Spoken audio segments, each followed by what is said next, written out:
South ఇండియాలోని అతి తక్కువ ధరలకి రత్నాలను అందించే ఏకైక సంస్థ 6JVR. నమస్తే, నేను Keshav. Welcome to Suman TV. దేవుడు రాసే స్క్రిప్ట్ పైన దేశంలో ఎవరికైనా నమ్మకం ఉందో లేదో తెలియదు, కానీ ఆంధ్రప్రదేశ్లో మాత్రం ప్రజల దగ్గర నుంచి రాజకీయ నాయకుల వరకు అందరూ అదే నమ్ముతున్నారు. దేవుడు రాసేటువంటి స్క్రిప్ట్ విషయంలో 2019 ఎన్నికల తర్వాత చర్చను మొదలుపెట్టింది వైఎస్ఆర్సీపీ నాయకులే.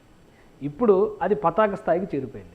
ముఖ్యమంత్రి చంద్రబాబు నాయుడు ఒక లెక్క చెప్పారు. అమరావతి రైతుల శాపం జగన్మోహన్ రెడ్డిని దెబ్బకొట్టింది అనేటువంటి మాట.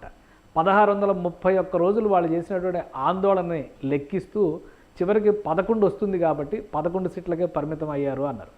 ఇప్పుడు జనసేన పార్టీ విషయంలో కూడా అలాంటి ట్రెండే నడుస్తుంది. 21, 21, 21 ఈ 21 చుట్టూనే ఎక్కువగా జన సైనికులు పరిభ్రమిస్తున్నటువంటి పరిస్థితి. మొదటిసారిగా పొత్తుల్లో భాగంగా జనసేన నాయకుడు 21 సీట్లు తీసుకున్నప్పుడు చాలామంది గేలి చేశారు, హేళన చేశారు, అనేక రకాల విమర్శలు చేశారు. కానీ దేవుడు రాసిన స్క్రిప్ట్ చూసారా ఎంత విచిత్రంగా ఉందో. 21వ తేదీనే 21 సీట్లు తీసుకున్న పవన్ కళ్యాణ్ 21 మంది ఎమ్మెల్యేలతో ప్రమాణం చేశారు. అసెంబ్లీలో తొలిసారిగా అడుగుపెట్టారు. దీని చుట్టూనే డిప్యూటీ సీఎం హోదాలో ఆయన తీసుకున్నటువంటి నిర్ణయాలు ఏ విధంగా ఉండబోతున్నాయి. ఇప్పుడు ఈ 21 అంశం అంటే 21 చుట్టూ రాసినటువంటి స్క్రిప్ట్ పైన జన సైనికులు విపరీతమైనటువంటి ట్రోలింగ్స్ చేస్తున్నారు. ఒకసారి చూద్దాం జన సైనికుల ఆనందహేళ ఏ విధంగా ఉందో చూద్దాం మనం. జనసేన పార్టీ అధికారికంగా అసెంబ్లీలో పవన్ కళ్యాణ్ ప్రమాణ స్వీకారం చేసినటువంటి వీడియోని షేర్ చేసింది.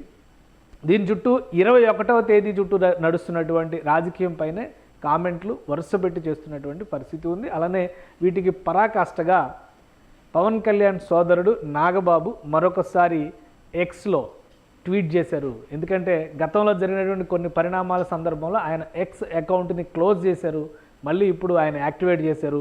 ఒక అరుదైన సందర్భం కాబట్టి ఆయన తన కామెంట్స్ ఏం చేశారనేటువంటి మాట చూద్దాం. 10 ఏళ్ల కళ నెరవేరింది, ప్రజాప్రస్థానం మొదలైంది. డిప్యూటీ సీఎం హోదాలో శాసనసభలో ప్రమాణ స్వీకారం చేస్తున్నటువంటి నా తమ్ముడు పవన్ కళ్యాణ్ని చూసి నా మనసు ఆనందంతో ఉప్పొంగిపోయింది. తోడబుట్టిన వాడిగా అండ్ జనసేన కార్యకర్తగా మా నాయకుడి ప్రమాణ స్వీకారం చూసి నా గుండె ఆనందంతో నిండిపోయింది. పవన్ కళ్యాణ్ అసెంబ్లీకి వెళ్ళాలి, పవన్ కళ్యాణ్ నేను అని ప్రమాణ స్వీకారం చేయాలన్నదే 10 ఏళ్ల నా కళ. అసెంబ్లీకి రావడం, గ్యాలరీలో కూర్చోవడం నాకు ఇదే మొదటిసారి. I feel very thrill.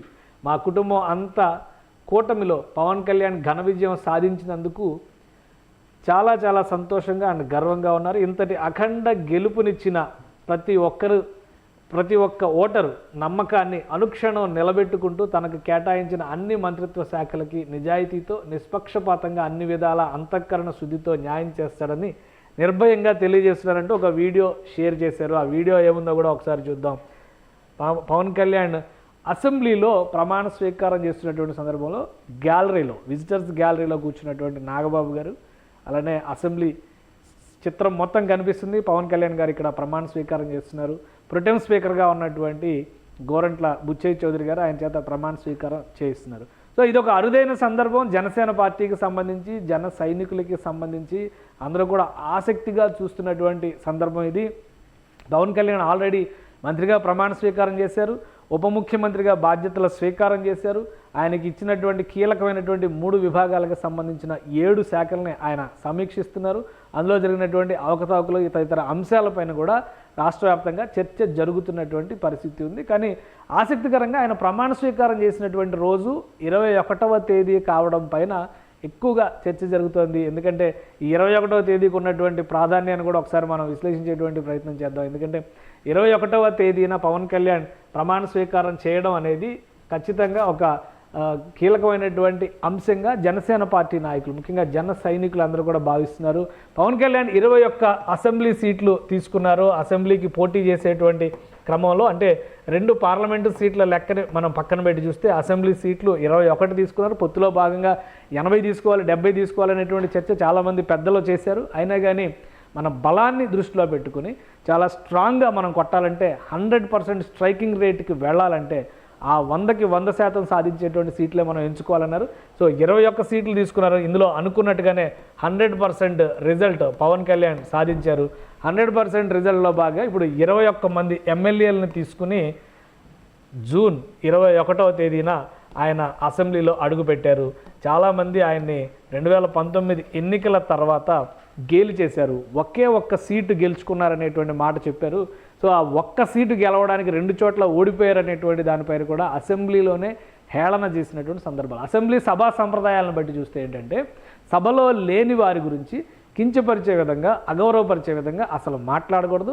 కొన్ని సందర్భాల్లో అసలు ప్రస్తావించకూడదు. అలాంటిది పవన్ కళ్యాణ్ లేకపోయినా ఆయన పేరు గత అసెంబ్లీ శాసనసభలో మారుమోగింది. ఆయన విమర్శిస్తూ అనేక వ్యాఖ్యానాలు అప్పటి అధికార పార్టీ చేసింది.